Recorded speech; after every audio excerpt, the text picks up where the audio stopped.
تيفيق حمراوي عاد oo si goobjooga u soo siideynaya dagaalka xiisaha badan ee u dhaxeeya dabaaldega iyo sagootintii sanadka hore dagaalka ayaa wuxuu u dhaxeeya 2015 iyo 2016 dagaalka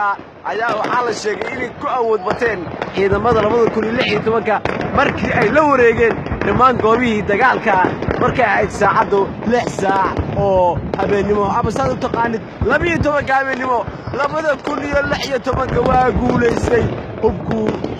hubkiisana aad buu u sareeyaa aad u culus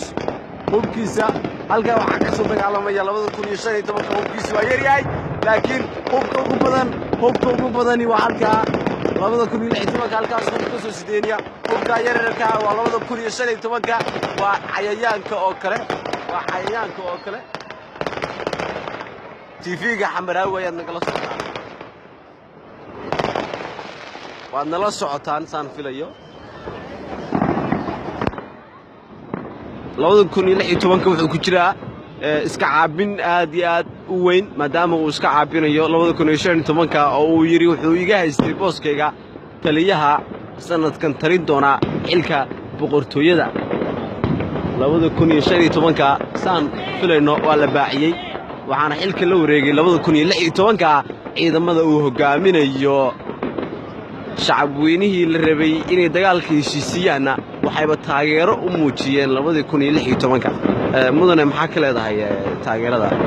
والله وتاجر بلارن واي 2016 taageeraysa u maleynaya dagaalka